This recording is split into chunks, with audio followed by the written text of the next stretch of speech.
5장 1절입니다.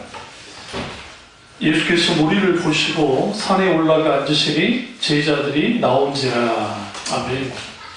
말씀의 제목은 무리인가 제자인가 라는 말씀입니다. 무리인가 제자인가 라는 말씀으로 오늘 나누려고 합니다. 마태복음 4장 25절을 보시면 23절부터 쭉 보시면 예수께서 온 갈릴리에 두루 다니사 그들의 회당에서 가르치시며 천국 복음을 전파하여 백성 중에 모든 병과 모든 약한 것을 고치시니 그의 소문이 온 수리아에 퍼진지라. 사람들이 모든 앓는 자 곧 각종 병에 걸려 고통당하는 자, 귀신 들린 자, 간절하는 자, 주평병자들을 데리고 오니 그들을 고치시더라. 갈릴리와 데가보리와 예루살렘과 유대와 요단강 건너편에서 수많은 무리가 따르니라.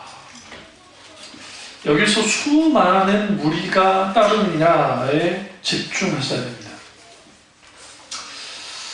성경은 놀랍게도 사도행 마태복음 복음서에 보시면 예수님은 무리와 제자들을 구분하시는 것을 보게 되십니다. 그러니까 이 복음서를 정독해 하다 보면 예수님의 관심과 사랑은 제자들에게 향해 있어요. 그런데 성경은 예수님을 따르는 사람들을 무리들과 혹은 제자로 구분하고 있는 것을 보게 되십니다. 놀랍지 않습니까? 우리가 교회를 다니는데 신앙생활을 하는데 예수님이 원하는 것은 우리가 교인 되는 걸 원치 않으시고 예수님 우리를 원하는 것은 제자가 되는 것을 원하십니다. 그러니까 제자됨에 예수 그리스도의 제자가 되지 못하면 모든 사람은 무리에 불과합니다. 오늘 이제 그것이 무엇인지를 철저하게 한번 다룰 텐데 요한복음 6장 26절을 보면 너희가 나를 찾은 것은 표적을 본 까닭이 아니요 떡을 먹고 배부른 까닭이다 라고 말씀하십니다. 이때 예수님이 무리들을 향해서 하신 말씀이에요. 제자들을 향한 말씀이 아니에요. 제자들은 자기의 이익을 구하지 않고 철저히 예수님 중심적으로 행동하는 사람들입니다. 그러나 무리들은 자기를 위하여 예수님을 믿는 사람입니다. 제자는 예수님에 의해서 부름을 받았고 예수님을 위해 예수님으로 말미암아 예수님을 믿는 사람입니다. 다시 말씀드립니다. 오늘 소문을 듣고 사람들이 몰려왔습니다. 누구를 위해서? 자기들을 위해서. 자기들이 병든 것, 약한 것 때문에 예수님이 나왔습니다. 자기 자신을 위해서. 그 예수님을 믿는다고 그랬습니다. 자기를 위해서 믿는 게 뭐라 했죠? 종교라고 그랬죠? 그 종교적 무리가 되는 거예요. 무리. 그런데 제자들은 어떤 사람들이죠? 예수님이 필요해서 불렀어요. 그러니까 가룟유다 빼놓고는 대부분의 예수님의 12제자 중에 대부분 제자들이 불렀던 그런 것들이 있어요. 사실 불렀어요. 예수님 찾으신 거예요. 그리고 그들은 예수님을 위해서 예수님을 믿는 사람들이었습니다. 예수님의 공생의 기간에 표적과 기적을 많이 보이셨죠.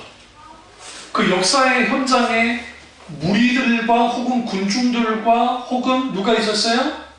제자들이 있었습니다. 그런데 성경에는 이 치유의 기적이 있었던 그 현장에 있던 사람들을 무리라고 표현합니다. 그들을 향해서 성경은 제자라고 표현하지 않습니다. 왜 그랬을까요? 예수님은 무리와 제자를 구분하시길 원하셨어요. 예수님은 무리라고 하는 사람들이 예수님의 기적과 치유의 경험을 통해서 자기들에게 놀라운 역사가 나타났어요. 그래서 그들은 예수 믿고 따랐어요. 그러다 그들의 조건과 상황이 변하게 되면 언제든지 주님을 떠날 것을 알고 있었어요. 그 대표적인 게 5명의 기적을 맛봤던 사람들입니다. 그들의 수가 2만 명이었습니다. 무리의 수가. 그러나 결국은 예수님의 생명의 떡인 것을 드러냈을 때 그들은 다 떠나가 버렸습니다. 다시는 예수님과 함께 하지 않았다라는 그 말씀을 통해서 무리들은 언제든지 예수님을 배반할 생각을 하고 있는 사람들이 무리입니다. 그러나 예수님은 본격적인 사역을 하기 전에 제자를 세웠습니다. 부르셨습니다. 왜 불렀느냐? 어떤 환경과 어떤 조건에 굴하지 않고 하나님을 부인하지 않는 그리스도의 정체성을 갖고 있는 사람, 그 사람들을 부르시는 거예요. 왜 예수님은 제자들에게 나를 따라오라고 말씀하셨을까요? 무리와 제자의 차이를 알기 때문에 그렇습니다. 영어 단어로 제자는 뭐냐? 팔로워예요. 팔로워. 따라가는 자. 스승을 따라가야 돼요.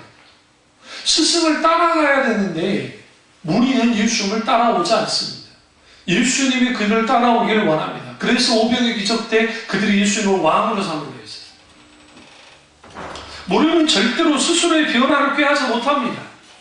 그들은 어떠한 예수님의 놀라운 기적과 이적 앞에서 수동적으로 반응했어요. 놀라운 기적이 있구나. 예수가 뭔가 해보려는 거구나. 예수님이 그 정도. 그러나 제자는 스승의 가르침대로 살아가는 사람들입니다. 그렇다고 하면 무리와 제자의 차이는 무엇일까요?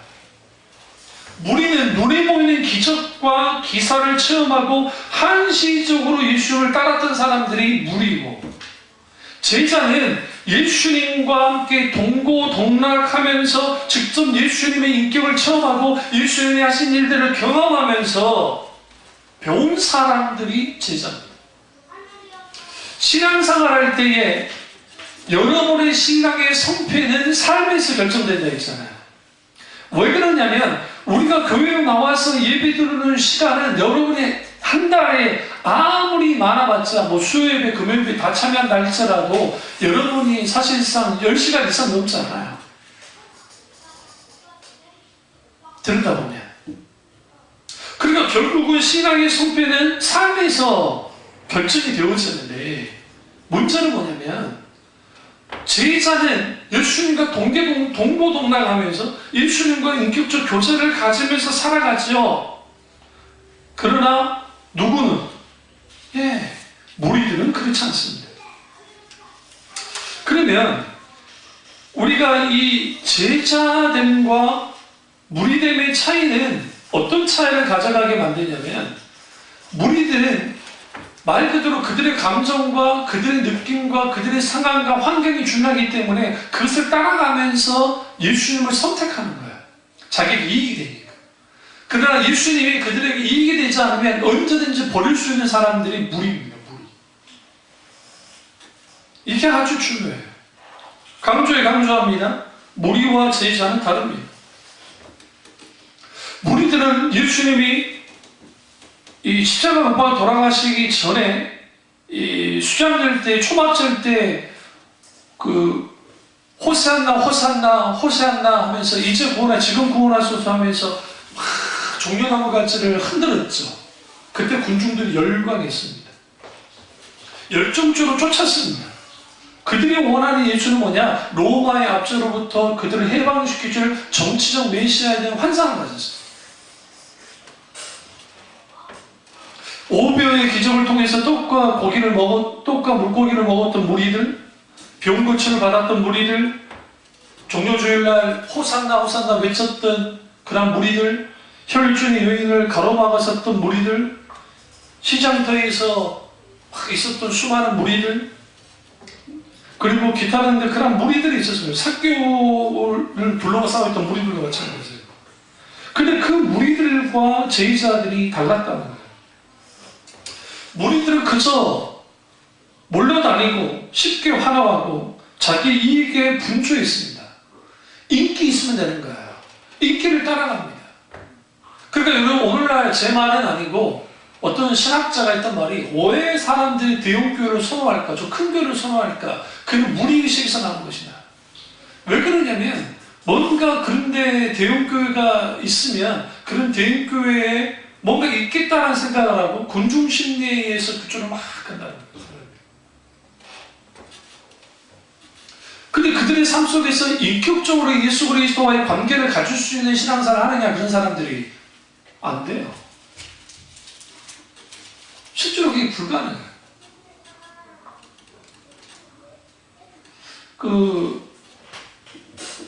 목회학에서 딱 한 400명 정도는 목사님들 이름을 다 기억할 수 있대요. 목회할 때. 그러니까 가정사 같은 걸 할 수 있는데 400명 이상이 되어지면 이제 몰라요. 그러니까 1000명 되면 이게 누가 누군지도 우리 자기 교인지도 모를 수 있어요.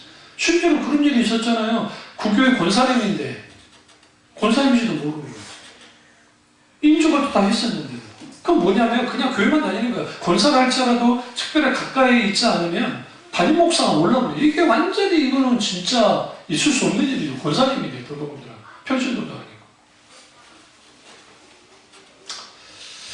그 무리들은 자기가 배부르고 자기가 뭔가 채워주면 괜찮은 거예요. 다음 주는 종교 소비주의와 무리들에 대해서 제가 설교를 하겠습니다만은 그 무리들의 특징이 뭐냐면 종교 소비를 해요. 신앙도 소비적으로 해요. 그러니까 이거예요. 내가 은혜도 소비적으로 은혜를 받아요. 그러니까 내가 받고 싶은 거, 내가 뭔가 그 신앙생활 하는 거, 자기에게 채워주고, 자기에게 뭔가 기쁨을 주고, 자기의 어떤 자아 성취를 하고 하는 거 정도의 신앙생활을 원해요. 하나님이 우리의 삶에 개입이 들어오기를 원치 않아요. 지배하기를 원치 않아요. 그 종교를 소비적으로 하니까 은혜 받는 것도 내가 기쁘고 즐거우면 돼요. 그 은혜 받은 거예요. 그러고 난 다음에 일주일에 삶을 막 좀 그렇게 살다가 좀 곤고하다 싶으면 또 와서 또 은혜 좀 받아서 소비하는 거예요. 이게 은혜 소비주의예요. 이 소위 종교 소비주의. 이 종교 소비주의의 특징이 뭐냐면 무리들이에요. 예수님이 서기관들의 가르침과 달리 설교를 했을 때 그들이 뭐라고 하냐면 막 놀라면서 막 그들이 기뻐하고 박수를 쳤다는 거야. 대단한 거죠, 설교가. 무리들은 그래요. 무리들은 자기들이 봤을 때 그럴싸하고 자기들이 봤을 때 막 대단하게 보이면 환호합니다. 그러나 당장 예수 그리스도의 고난, 십자가의 복음, 하나님 나라의 복음, 그들이 듣고자 하는 설교가 아니라 듣고자 하는 설교가 아닌 다른 설교가 전해졌을 때 그들은 귀를 닫아버리고 언제든지 예수님을 떠나버렸어요. 설교 보실까요? 무리들이 어떤 짓을 했는지. 마태복음 27장입니다. 마태복음 27장에 보면 무리들이 있는데 그들이 뭘 하냐면 예수 대제사장과 그들이 예수님을 뭐 하느냐 말 그대로 격동을 시킵니다. 그러면서 예수님을 십자가 못 박히도록 내어줘요. 그러면 27장 거기에 쭉 보시면 41절 그와 같이 대제사장도 서기관들과 장로들과 함께 희롱하여 이르되 그때 여기 막 지나가는 자들이 39절에 지나가는 자들이 자기 머리 흔들고 예수는 모욕하고 하는 일들을 막 하죠. 근데 이제 그 말씀이 무리들한 말이 나오는데 어쨌든 제가 더 찾아서 말씀드릴게요.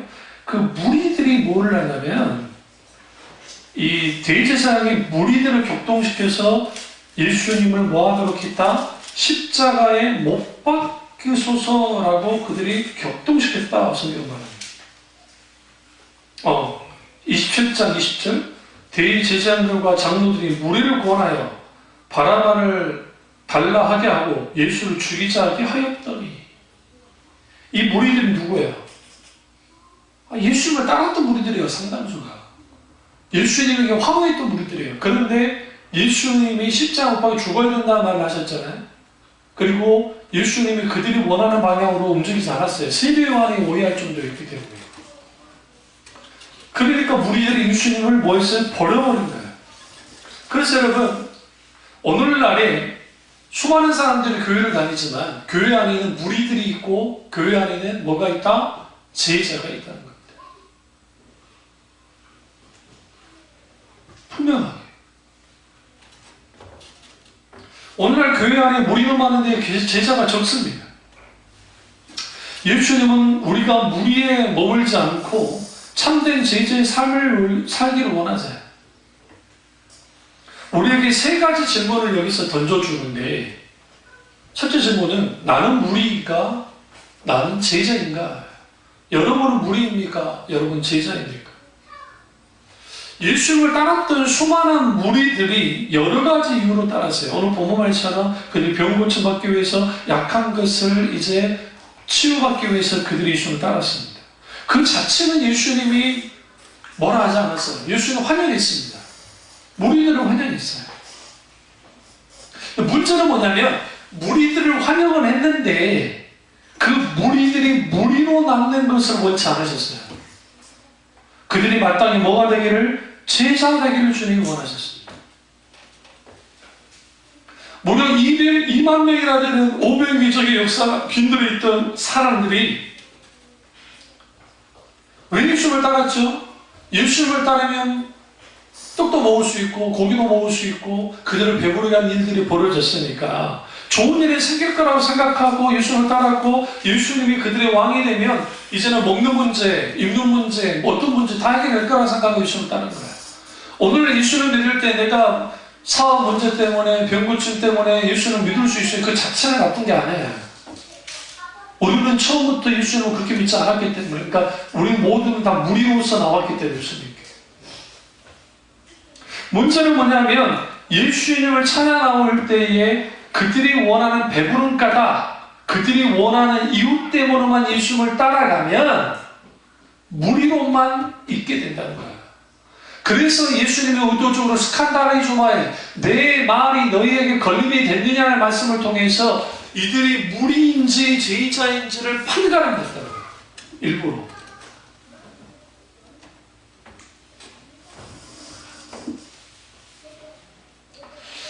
종료주의, 종료 나무를 흔들 때 제자들이 한껏 들떴습니다. 왜 들떴냐면 이제 됐다고 생각한 거예요. 예수님이 한마디 말만 하면 이거는 이제 들불처럼 이스라엘 전체가 들고 일어나서 로마 놈들을 다 쫓아내고 예수님이 왕이 될 거라 생각했어요. 그런데 그 종료 그 나무 가지 다 흔들고 그렇게 예루살렘에 입성하셨는데 예수님이 뭐합니까? 6월절 절기 지키실 때 인자가 죽는다는 거, 십자가 못 박아 죽을 거라는 말을 계속하잖아요. 여러분, 내가 제자여도 예수님의 제자들은 공생의 기간에 한 번 거의 변하지 않았어요. 그러니까 뭐가 좀 다른 건 있었냐면 자기들의 가족을 놔두고 예수님을 따랐던 것 외에는 사실 그들의 야망이 꺾여지지 않았어요. 누가 너는 누구 놈네 그랬잖아요. 예수님 입장하고 돌아가시기 일보 직전인데도 내가 예수님 오른팔이야, 누가 왼팔이야 하면서 그들이 싸우셨겠다는 거예요. 단 하나의 차이는 뭐였냐면 적어도 예수님의 제자들은 예수님을 위해서 손해보는 대가치료만 했던 사람들이에요. 그러나 그들은 바뀌지 않았어요. 그러니까 오늘날도 마찬가지예요. 내가 제자냐 내가 무리냐 할 때 우리는 이 경계선상에 있는 사람들이 생각보다 많아요. 이게 제자도 아니고 그렇다고 해서 무리도 아니고 애매한 위치에 있는 사람들. 그러면 누가 무리냐? 예수님을 따라도 유익되지 않으면 떠나버린 자기중심적인 사람들이 무리입니다. 예수를 믿는다고 하면서도 눈에 보이는 이익만을 쫓으면 무리예요. 무리되어 불과해요. 제자는 육신의 이익에 급급하지 않습니다. 이런 사람들이 있죠. 하나님 앞에 문제기를 놓고 기도했는데 문제기를 내니까 하나님 감사하다 하면서 그리고 난 다음에 신앙생활을 엉망진창으로 했다가 또 문제 생겨서 하나님 이 문제를 해결해 주시며 내가 정말 신앙생활을 잘하겠습니다 했는데 그 문제가 해결되지 않아요. 그러면 하나님을 떠나보는 사람이 생각보다 많아요. 왜 그러냐면 그들 무리로서 하나님을 따랐기 때문에. 제자들은 하나님 나라의 진정한 가치를 추구합니다. 예전에 컨퍼런스 때 팬인가 제자인가 나는 그 주제로 한 말 한 적 있죠. 그 책에 카일 아이들몬이 뭐라고 말하냐 이렇게 말합니다. 팬은 와서 환호하다가 살아버리는 사람이며 제자는 와서 죽고 섬기는 사람이다. 예수님이 원하시는 것은 세상과 예수님을 동시에 추구하면서 매번 저울질하는 반쪽짜리 마음이 아니라 예수님은 자신의 폐인이 많아지는 것에는 전혀 관심이 없었다. 예수님의 관심사는 신앙의 연수가 아니라 현신의 깊이이다. 우리는 예수님 앞에 모든 것을 내놓고 오직 그분만을 따라가야 한다. 예수님이 따라오고 가실 때에는 당장 따라가야 한다. 말씀에 순종하는 자가 참된 제자이다 라고 있습니다. 그러니까 내게 이익이 되고 내게 뭔가 유익이 되어지면 주님을 따르는 사람들, 그 사람들 무리예요, 무리. 아니, 처음에는 그럴 수 있다니까요. 처음 예수 믿을 때는 내가 어떤 조건이나 환경 때문에 예수를 따를 수 있다니까요. 그건 당연한 거예요. 처음부터 내가 하나님 영광에서 하나님 믿을 사람 한 명도 없어요. 그 사람. 문제는 뭐냐면 그 무리로 있다가 예수님의 제자가 되면 좋겠는데 그 대표적인 사람이 삭개오예요. 삭개오 다 무리 중에 하나였어요. 구경하는 무리였죠. 그럼 예수님을 인격적으로 만났어요. 그러고 난 다음에 그가 어떻게 되었습니까? 자신의 것을 기꺼이 주님을 위해서 내려놓잖아요. 예수님의 가치가 그에게 있어서 뭐예요? 자기 전 재산을 팔고 토색질하지 않게 할 만큼의 가치가 예수님께 있었어요. 그들에게 있었어요. 그에게 있었어요. 그러니까 그는 예수님의 제자가 된 거예요. 또 하나는 바디메오가 소문만 들었던 무리 중에 한 명이었어요. 근데 예수님이 지나가신다네요. 여리고 지나가실 때 그가 예수님을 맞닥뜨렸습니다. 그리고 그가 뭐합니까? 일어나서 믿음으로 반응했습니다. 그리고 예수님과 인격적 만남을 가졌습니다. 그러면서 성경 뭐라 합니까? 그가 마지막 예수님이 십자가 못 돌아가시려고 올라가실 때니까 마지막 예수님의 제자가 돼. 그가 예수님을 따르니라 제자가 된 거예요. 그러니까 어떤 사람이 교회 안에서 무리로 전락하느냐, 있게 되느냐, 살아서 역사하시는 하나님을, 인격되신 하나님을 경험하지 않는 것. 그러니까 경험하지 않는 상태에서 신앙생활을 하는 사람과 또 하나는 예수님이 자기를 부인하고 날마다 자기 십자가를 져야 나를 따를 것이냐 말씀처럼 항상 자기를 부인하고 날마다 십자가를 지는 삶을 사는 사람들이 예수님의 제자예요. 이 삶을 살지 않은 사람들은 예수님의 제자가 아니에요. 무리예요, 무리. 그러니까 오늘날에는 교인도 많고 신자도 많은데 제자가 적다라는 표현이 아주 무서운 말이에요. 이 부분을 하려고 오카노 목사님이 제자 훈련이라는 걸 했는데 시작은 참 좋았어요. 그리고 정신도 좋아하고 좋고 전 다 박수로 쳐주는데 그 제자 훈련이 성경 공부로 전락해버렸단 말이에요. 원래의 목적이 이탈해 거죠. 그래서 몇 기 평신도를 끼워서 제자화시켜서 한 나라 확장을 시킨다는 그런 정신은 옳고 배워야 되고 성경이 말하는 거니까. 그런데 정작 프로그램이 사람을 바뀌어주지 않아요. 왜요? 셀프 디나이얼, 자기를 부인하는 것, 이걸 자기를 부정한다는 거예요. 그리고 자기 십자가를 지는 것, 예수 그리스도 앞에 십자가에서 죽어지는 것을 날마다 주님 앞에서 하지 않으면 제자의 삶은 불가능해요. 그럼 여러분은 제자입니까? 아니면 여러분은 무리입니까? 팬들은요, 감정에 따라 좋아하는 대상이 자주 바뀝니다. 제자는 한 마음으로 하나님과 동행하고 거룩한 삶을 살아가는 사람들이 제자예요. 그래서 우리는 감정으로 하나님을 따르는 사람이 되면 안 돼요. 물론 신앙의 감정은 아주 중요합니다. 조난 에드워드 목사님 말했던 거죠. 그럼에도 불구하고 우리는 전 인격으로 주님을 따라요. 그럼 우리는 어느 쪽에 속해 있습니까? 무리입니까? 제자입니까? 목적도 없이 반응도 없이 그저 휩쓸려가는 무리들처럼 그렇게 휩쓸려가는 겁니까? 하나님의 영광을 살아갔던 제자의 삶을 살아가야 되는데 그게 안 되는 거예요. 다음 주에 제가 종교 소비주의를 쭉 이제 설교를 하다 보면 여러분이 이 무리인지 제자인지가 어떻게 분명해지는지 알 수 있고 내가 예수 믿는 목표가 방향이 어떤 방향으로 가야 되는지에 대해서 정확하게 이제 다음 주에 다음 주는 가정에 다니니까 가정에 들어가는 설교를 하겠습니다. 그러니까 그걸 알게 될 텐데 어쨌든 내가 무리인지 제자인지를 분명하게 좀 생각해 보자. 둘째 질문은 우리 무엇을 따르고 있습니까?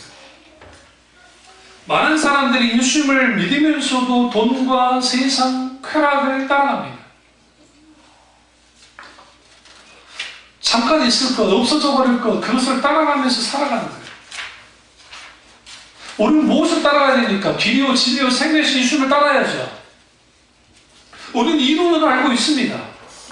그런데 왜 우리는 주님을 따를 때에 우리 앞에 있는 수많은 방해물들이 있을 텐데 그 방해물들을 믿음으로 극복하고 이기면서 주님만을 따라가면 좋겠는데 그렇지 못한다는 거예요. 많은 사람들이.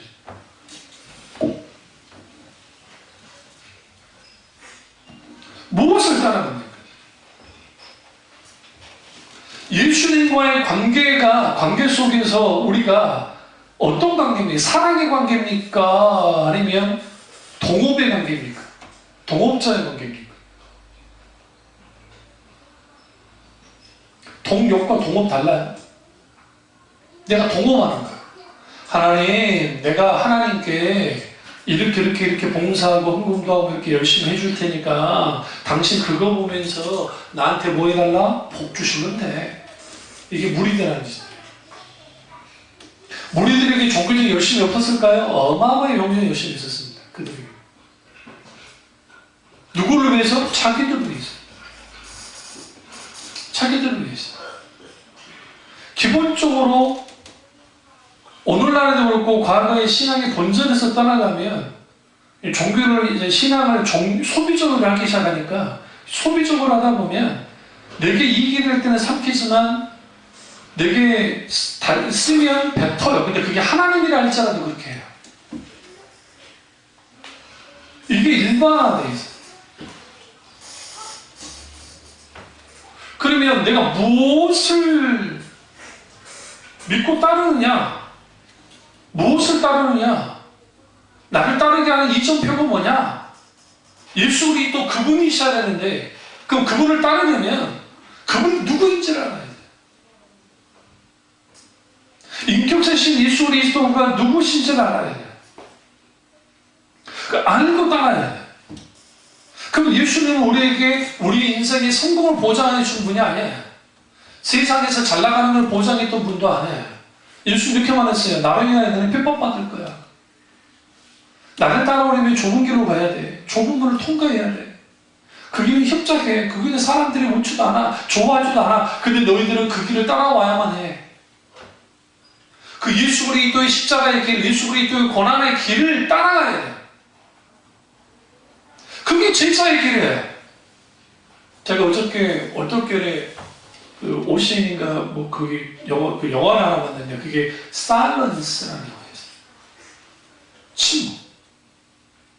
근데 그게 뭐냐면 일본의 그 기르기스탄이라고 하는 기독교인들을 이제 도요토미 그 도쿠가와 이에야스 그 에도마부가 서면서 임전한 이후에 기독교인들을 다 죽여요. 그 여기서 말하는 기독교는 천주교입니다. 고리시라든지 우리나라 참전할 때 포르투갈 신부들이 우리나라 들어온 거 아세요? 조선에? 같이 종군 신부로 들어와가지고 우리나라에서 막 그랬다고요. 근데 이제 세국 정책을 펴면서 천주교인들을 몰산을 시키는 거예요. 말산을 시키는데 포르투갈 신부가 잡혀가지고 거기 고문당하는 걸 이제 유일히 보여주는 거예요. 그래서 배교를 간 거예요. 결국 배교를 해요.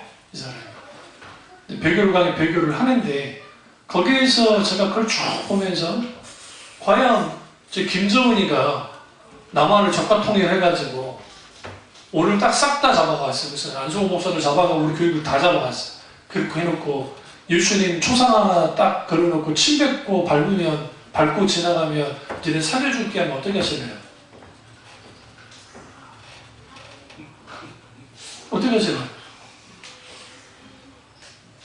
제가 무슨 생각이냐면 나는 죽을 거라 생각했어요. 난 죽을 거다. 나는 순교할 거야. 온다 말이면. 그런데 하나가 그랬어요. 뭐냐? 우리 애들을 살려줄 테니까 네가 그 짓하면 어떻게 할 거야? 그러니까 우리 애들을 걸고 넘어지는 거야. 네가 이거 배교 안 하면 네 애들 죽여버릴 거야. 그것도 그냥 죽인 거 아니고 말 그대로 고문을 하고 해가지고 찢어 죽이고 하면 너 어떡할래?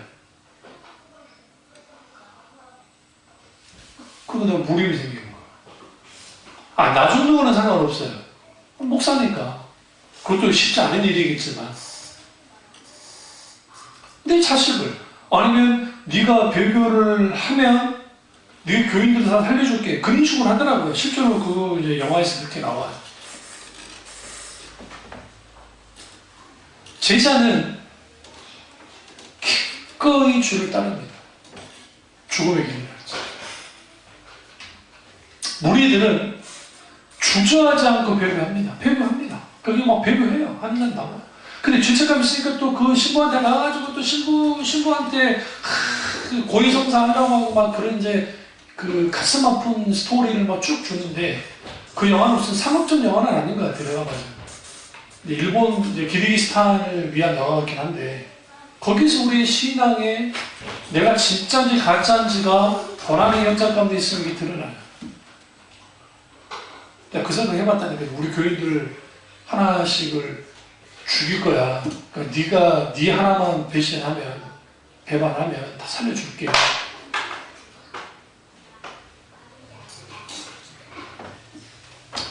히브리서 12장 2절 보면 믿음의 주여 또 온전케 하신 예수를 바라보자. 그는 그 앞에 있는 기쁨을 위하여 자기 십자가를 참으사 부끄러움을 개의치 아니하시더니 하나님 보호자에 앉으셨느니라. 우리는 무엇을 따라야 됩니까? 예수 그리스도 그분이죠. 그 십자가의 죽음, 고난, 긍휼, 사랑 그걸 따라야 돼. 근데 쉽지 않죠.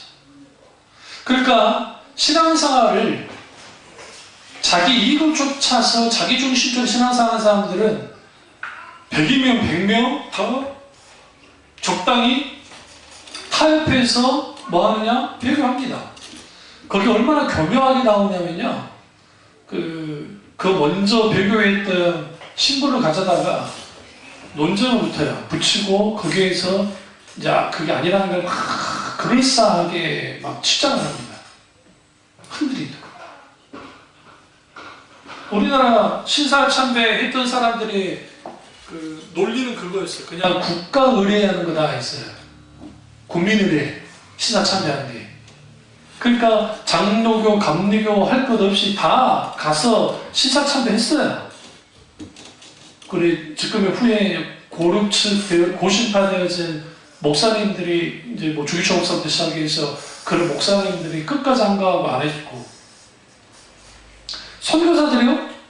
선교사들이 외국 선교사들이 발벗고 나서서 그거 국가에다 했던 분도 있고 그게 아니라고 서양 선교사님들만 목숨 걸고 그거는 우상 숭배라고 끝까지 저항하다가 매맞고 자기 나라에 우리 조선 땅에서 이제 추방당하는 선교사들도 계셨고 같이 죽여달라 했는데 죽이지 않았어요. 왜냐하면 그 선교사를 죽이면 문제가 생길까봐 이런 놈들 그짓도 안 했다고. 그러니까 거기에서 우리는 뭐합니까? 적당히 나 마음으로도 내가 배교하지 않으면 되지. 그냥 그런 척만 하면 되지. 그런 생각 안 들겠어요? 그게 누구와 똑같아요? 베드로. 우리 모두가 제자라 할지라도 베드로가 될 수 있다고요. 이후에 베드로가 성령 강림 이후에 똑같은 상황이, 물론 사도 베드로가 십자가에 꽂고 오빠가 죽었다는 것은 성경에 나와 있지 않아요. 사도 바울도 십자가에 죽었다는 기록이 나오진 않아요. 다만 그는 그 이후의 사건이었기 때문에 전승에 의하면 십자가에 꽂고 오빠가 죽었어요. 베드로. 사도 바울은 못 배워서 죽었고 그 순교가 어떻게 가능했을까요? 제자니까 가능해요. 자기를 부여낸 자기 십자가에 지는 거. 오늘날에 우리는 지금 뭐 촛불이 내고 예수님을 죽인다 그러진 않잖아요. 그러나 적어도 예수님 때문에 손해보는 삶을 사는 거 그것이 동참하는 거예요. 적어도 예수님 때문에 대가 치르는 거야. 근데 오늘날은 예수님 믿을 때 대가 치르를 하지 않아요. 손해보려 하지 않아요. 누가 똑같아? 무리들이 그랬어요. 무리들은 자기가 병 고침 받고 자기들이 뭔가 잘 되고 복 받고 하는 거 그거 원했어요. 정작 예수님의 고난에 동참하지 않았다. 그게 무리입니다. 무리. 과연 우리가 무리인지 아닌지를 봐야 되고, 무엇을 쫓아야? 영원한 하나님의 나라를 쫓아야죠. 영원한 하나님 나라의 정체성을 가지고 살아가야죠. 근데 오늘날 그렇지 못한다는 거예요. 여러분 주위에 큰 교회 다니는 친구들이 자랑하는 게 뭐죠? 우리 교회 굉장히 커. 우리 수만 명이 모여. 우리 목사님 박사학위 갖고 있고, 우리 교회는 떵떵거리는 사람들, 정말 대단한 사람들이 많이 나오는 교회야. 우리 이렇게 대단한 교회야. 나는 참 웃긴 게, 예수님은 그들에게서 자랑거리가 예수님이셔야 되잖아요. 여러분 자랑이 예수님이 자랑 되십니까? 예수님이 내게 자랑이셔야 돼요. 제자들은 예수님을 자랑해. 뭘 자랑해? 십자가를 자랑해. 무리들은 뭘 자랑해요? 자기들이 기도하다가 응답받아가지고 복받은 거, 뭐 어떤 문제 해결하는 거, 그걸 자랑해요. 소위 간증이라는 것이 아주 필요하긴 하지만 아주 해악을 끼칠 수 있어요. 하나님이 내게 이렇게 이런 일들을 역사하셨기 때문에 나는 그걸 통해서 하나님을 믿었고, 그거 아주 귀하고 아주 좋아요. 그런데 신앙이 그 수준으로 머무르면 일종의 give and take적인 신앙생활을 하게 돼 있어요. 하나님 어떤 놀라운 역사를 해주시면 내가 하나님을 믿고, 해주지 않으면 하나님 안 믿겠습니까?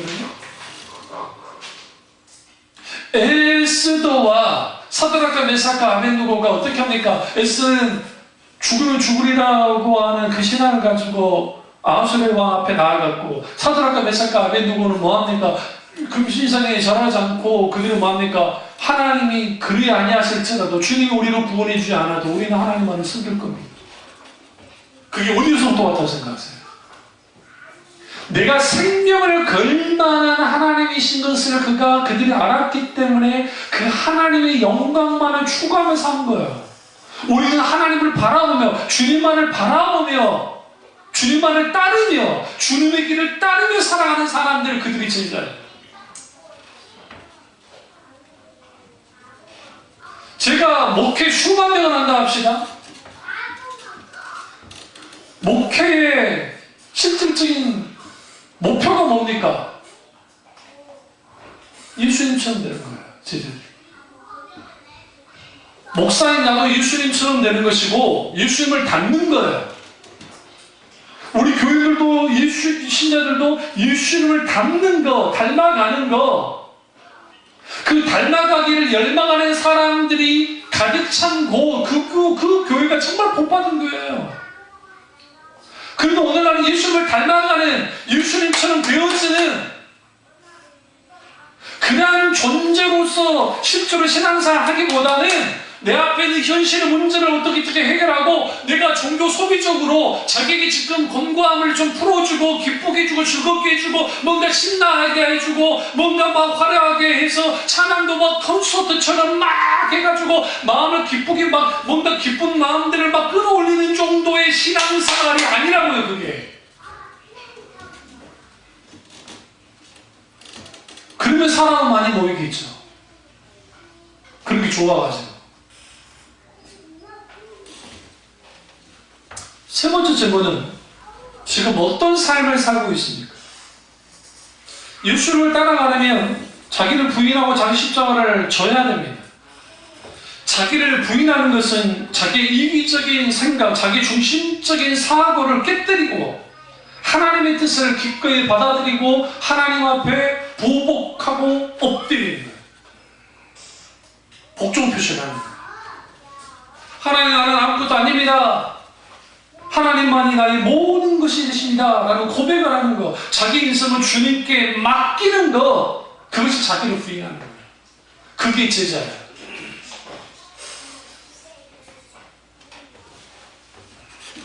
빌립보서 3장 7절에서 8절에 보면, 그러나 무엇이든지 내게 유익하던 것을 내가 그리스도를 위하여 다 해로 여길 뿐더러 또한 모든 것을 해로 여김은 내 주 그리스도 예수를 아는 지식이 가장 고상하기 때문이라. 내가 그를 위하여 모든 것을 잃어버리고 배설물로 여기면 그리스도를 얻고. 재미있는 표현이에요. 내가 그리스도를 위하여 다 해로 여길 뿐더러. 여기서 해로 여긴다는 게 뭐예요? 사도 바울이 갖고 있는 소위 말하는 드러낼 수 있는 그런 어마어마한 스펙이에요. 그는 가말리엘 문화의 정말 제자 중에 제자였고, 로마인이었고, 유대인 중에서도 바리새파이고 베냐민파였고, 그리고 그는 헬라어를 능통하게 했던 그 시대에 히브리어와 아람어와 헬라어를 능통하게 했던 사람이에요. 구약의 모든 것을 정확하게 꿰뚫고 있던 사람이에요. 난지 8일 만에 할례를 받았던 사람이에요. 그 사람은 뭐 부족한 게 하나도 없어요. 심지어는 부자이기까지 했어요. 그런 사람이 이 모든 것을 해로 여긴다. 자랑으로 여기지 않는다는 거예요. 배송을 여긴다는 거예요. 그런데 재미있는 표현이었어요. 그를 위하여, 여기서 그는 예수님을 위하여 모든 것을 잃어버리고 배선물로 여기면 그리스도요. 나의 모든 것을 잃어버리고 그리스도를 얻을 만큼의 가치가 있는 분이 주님이세요. 그게 자기를 부인하는 삶이라고요. 그게 제자는 자기를 부인하고 자기 십자가를 지는 것이 날마다 일어나요. 항상 일어나요.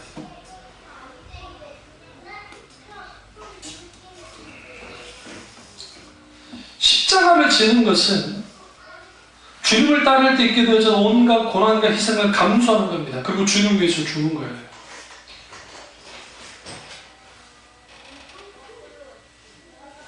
예수 그리스도의 십자가의 죽음에 동참하는 거죠.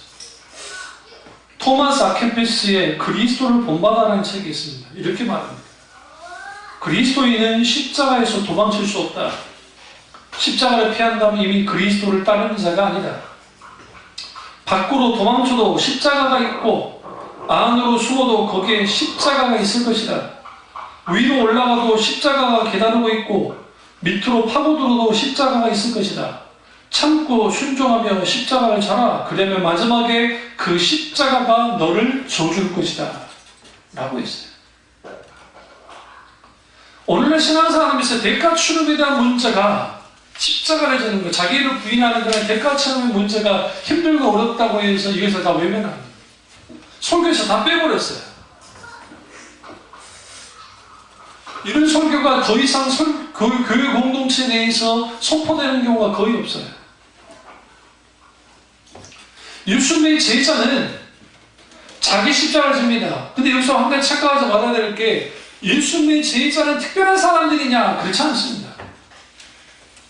마태복음 28장 찾겠습니다. 28장 19절. 그러므로 너희는 가서 모든 민족을 제자로 삼아. 모든 민족이라는 표현 속에는 모든 사람을 제자로 삼아.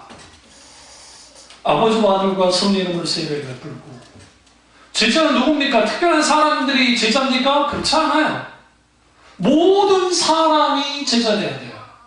모든 교회들이 제자 돼야 돼요. 이거는 목사만 하는 게 아니라 신앙이 아주 원숙한 사람이 자기를 부인하고 자기 십자가를 지는 게 아니에요. 왜냐하면 예수님께서 자기를 부인하고 자기 십자가를 지라고 했던 그 말씀을 하셨을 때 어떤 상황이냐? 예수님이 공생의 초기에서 했던 말씀이에요. 무리들과 제자들을 향해서 성경을 해요. 무리들과 제자들에게 말씀하실 때 자기를 부인하고 자기 십자가를 지는 자가 나를 따를 것이라고 말씀하셨어요. 그러니까 이 말씀은 무리들에게도 향한 것이고 제자들 향해도 주님 말씀하신 거예요.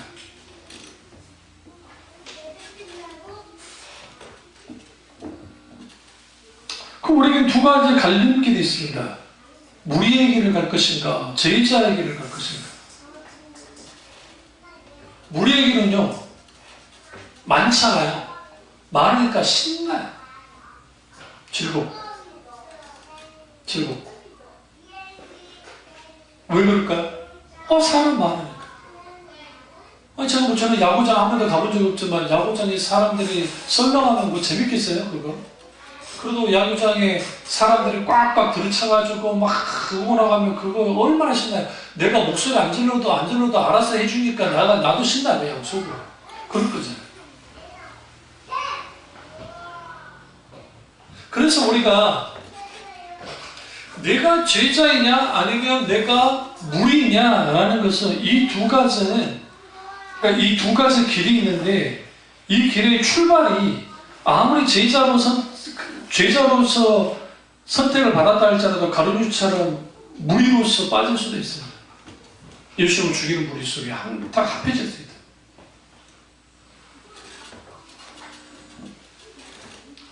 그러면 예수님이 이거죠. 요한복음 12장 12절과 16절에 종려 나무가지를 흔드는 장면이 나오는데 요한복음 12장 12절 이렇게 말하는데 큰 무리가 모였다 표현 쓰고 종려나무가지를 흔들면서 호산나 호산나 호산나 했단 말이에요.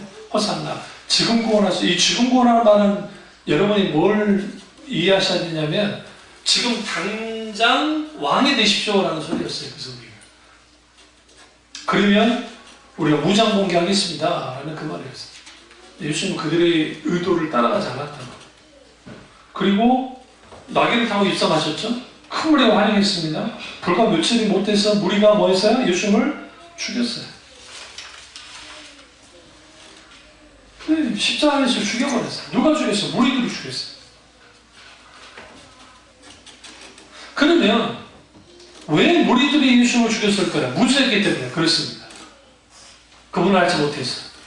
근데 왜 무리들이 예수님을 죽였을까요? 왜? 그들이 원하는 예수가 아니었어요. 그들이 원하는 메시아가 아니었어요. 그들이 원하는 하나님이 아니었던 거예요.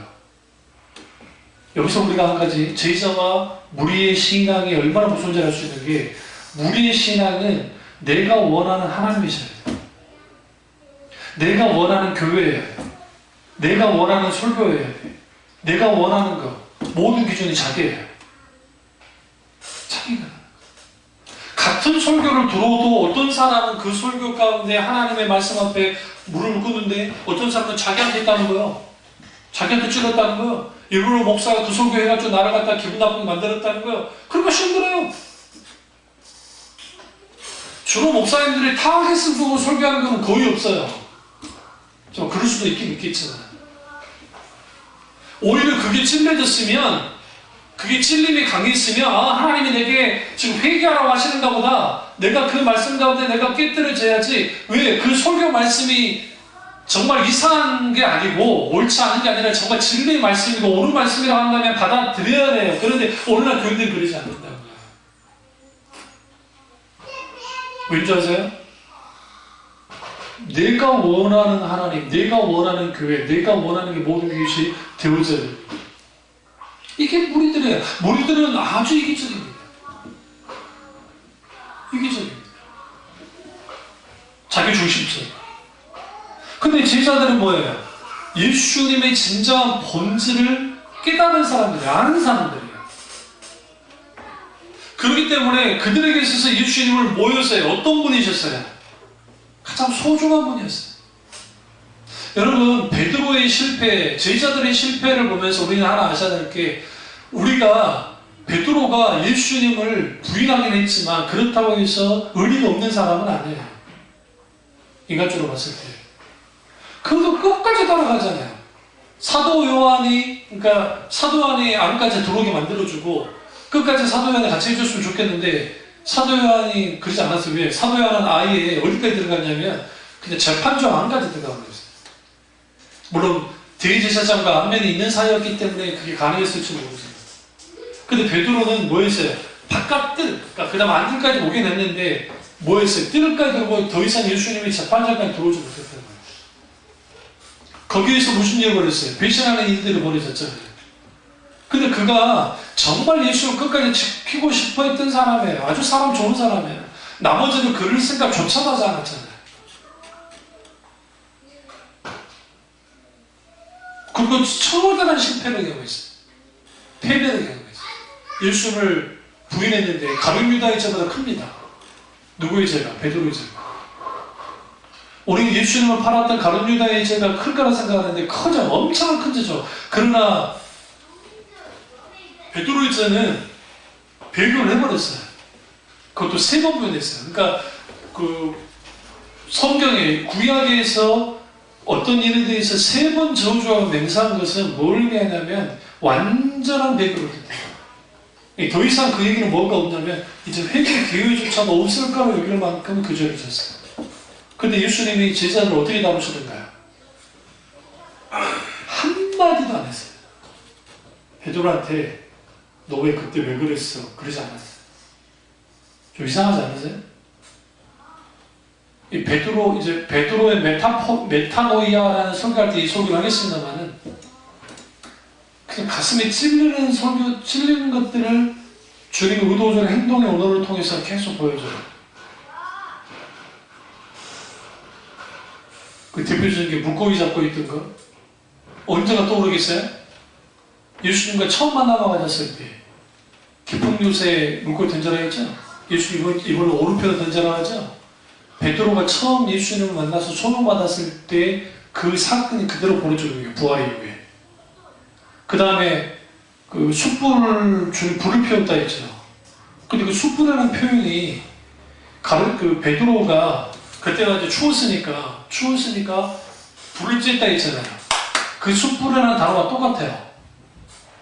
그 조반을 차리려고 주님이 음식을 차리려고 숯불을 피워놨는데 그 숯불과 그 지금 몸을 추우니까 불 쬐는 그 숯불이 똑같아요. 그럼 뭘 생각하는 게 거기에서 예수님을 부인했다고요.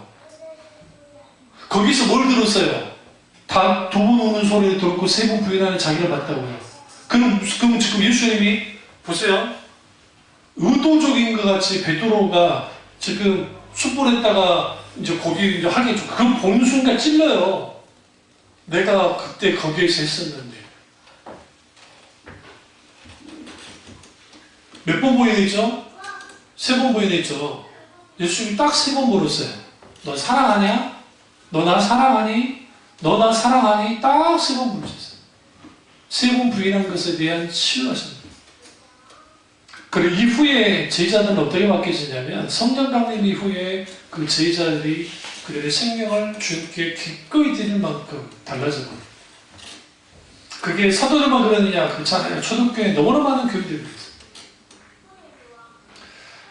그 요세푸스의 유대고대사, 유대전쟁사, 아편 반반문이라는 그런 글들을 쭉 읽어보면 그 사람이 크리스찬은 아니었지만 1세기 당시 그리스도인들이 어떤 사람들인지는 분명히 알 수 있어요. 오늘 우리와 같지는 않아요. 분명히 말씀드리죠. 그때가 핍박의 시대이니까 그럴 수도 있겠지만 그와 상관없이 우리와는 달라요. 완전히 달라요. 근데 오늘날 교인들이 더 이상 이제는 주님의 제자됨을 원치 않고 그러면 우리나라만큼 제자 훈련 많이 하는 교회도 없어요. 엄청나게 교회들이 많이 해요. 우리 내 형 교회도 제자 훈련 하니까. 그럼 제자 훈련하는 게 뭐냐면 평신도로 깨운다. 몇 단계 가지고 성경 공부하고 이렇게 하고 제자의 삶이 이런 것이 어떻게 하고 이렇게 하고 된다? 안 돼요. 제자들은 도제식 교육이에요. 도제란 말은 무슨 말이냐면 스승을 인격적으로 경험하면서 같이 살아가면서 배우는 거예요.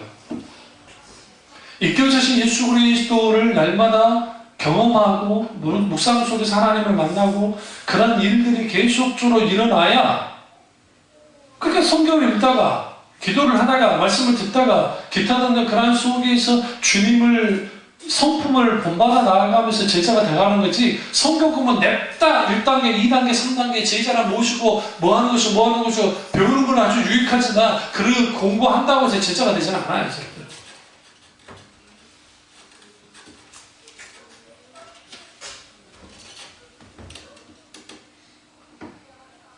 우리가 머릿속에 속해 삽니까? 아니면 제자로 살아갑니까? 예수님 원하는 제자가 되려면 피하지 않습니다만 첫째로 오직 예수님만을 사랑해야 돼요. 누가복음 14장 26절에 무릇 내게 오는 자가 자기 부모와 처자와 형제와 자매와 및 자기 목숨까지 미워하지 아니하면 너희 나의 제자가 되지 못하고. 여기서 미워하는 표현이 웃기지 않으세요? 자기를 미워하고. 진짜 그 미워하는 말이 아니에요. 예수님보다 더 사랑하는 게, 그러니까 이거세요. 하나님보다 다른 것을 사랑하는 거. 그걸 하나님은 미워하는 거예요. 우리는 하나님 미워하지 않는다 생각하죠. 저도 그렇게 생각해요. 하나님 미워하지, 하나님 사랑해요. 그런데 하나님보다 더 사랑하는 것이 있으면 하나님은 미워하는 거예요. 이게 반어적으로 봐요. 이 말씀. 결코 가정을 파괴하라는 말씀이 아니에요. 이 말씀은. 가정이 아무리 사랑스럽고 생명을 구원하는 것이라 할지라도, 그러니까 그 사랑스러워도 생명을 구원하는 것이 아니기 때문에 주님보다 더 사랑해서는 안 된다는 말씀. 누가복음 14장 33절에 이와 같이 너희 중에 누구든지 자기의 모든 소유를 버리지 않으면 능히 내 제자가 되지 못하리라. 그럼 우리가 그러면 교회 와서 헌금을 다 바쳐야 됩니까? 그럼 전 재산 다 바쳐야 됩니까? 그 말이 아니에요. 적어도 내가 하나님을 사랑한다고 할 때에 내 소유보다 하나님을 사랑해야 돼요. 기꺼이 하나님께 내어줄 수 있는 그런 사람이 되고. 두 번째는 우리가 제자의 삶을 살려면 항상 자기를 부인해야 돼요. 신앙생활에 성공하려면 나는 누구인가에 대한 질문에 대한 해답을 갖고 있어야 돼요. 이 현대어 성경 번역과 공동 번역에서는 부인하고를 버리라고 되어 있어요. 버린다는 게 뭐예요? 자기 자리에서 내려오는 거예요. 예수님의 제자가 되려면 자기를 버리는 거예요. 갈라디아서 2장 20절에 내가 그리스도와 함께 십자가 못 박혔나니 그런즉 이제는 내가 사는 것이 아니요 오직 내 안에 그리스도께서 사신 것이라. 이제 내가 육체 가운데 사는 것은 나를 살아가서 나를 위하여 십자가 못 박혀 죽으신 하나님 아들을 믿는 믿음 안에서 사는 것이라 라고 말씀하죠. 그러니까 그 믿음 안에서 사는데 내게 주어진 생명, 명예, 권력, 재능, 학식, 건강, 자녀 이 모든 것들이 하나님 것인 것을 고백하고 하나님보다 더 사랑하며 살면 안 된다는 거예요. 디모데가 이렇게 말합니다. 그가 진정한 그리스도인이 되고 난 다음에 이렇게 말했어요. 전에는 내 소원이 축복이더니 지금은 주님 자신이 내게 축복이고, 전에는 내가 감정 중심이더니 지금은 말씀이 나의 중심이고, 전에는 내가 쉬지 않고 달려가기만 했더니 지금은 쉬지 않고 찬송하고, 전에는 내가 주님을 사용하려 했더니 지금은 하나님이 나를 사용하심을 내가 더 원하게 되었다. 여기에서 우리가 무리인지 제자인지를 분별해 주세요. 처음으로 우리는 오늘 주님에게 주님께로도 축복 얻기를 원하죠. 근데 그게 뭐라요? 이제는 내게 있는 축복은 주님 자신이 되어지고, 내가 감정 중심이었더니 이제는 말씀 중심으로 바뀌어지고, 내가 쉬지 않고 막 사역에 달려갔지만 이제는 쉬지 않고 하나님을 찬양하고, 내가 주님을 사용하라고 했지만 이제는 내가 하나님께로부터 사용당하려 하는, 사용받으려 하는 나로 바뀌어졌다. 그게 디모데라고요. 그게 제자예요. 제자. 세 번째는 날마다 십자가를 지고 가야 됩니다. 김동길 교수님의 글에 이런 글이 있어요. 제가 한번 소개시켜드릴게요. 그분이 강연을 하시다가 한 대학생인데 이제 보고 이렇게 물으신 거예요.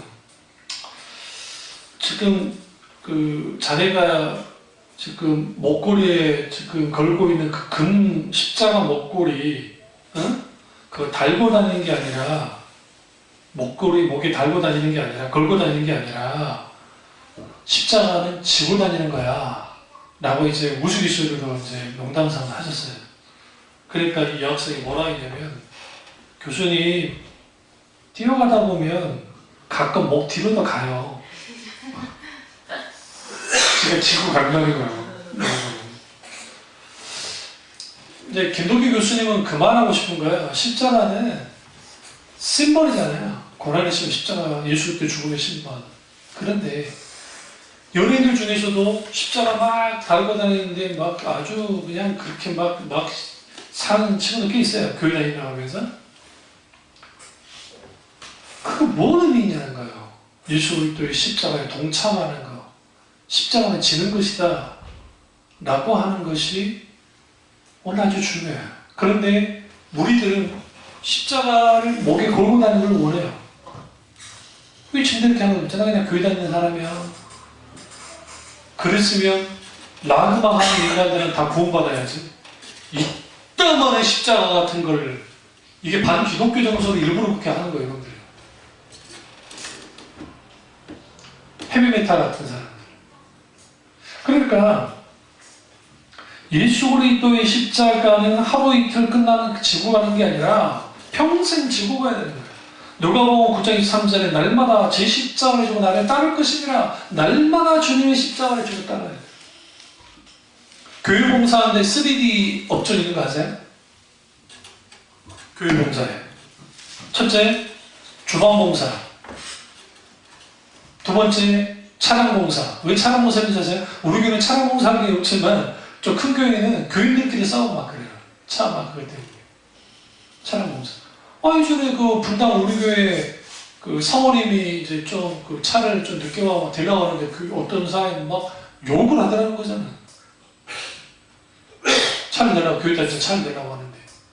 근데 그 교인이 목사님 사모님에서 알았으면 그저 됐겠어요?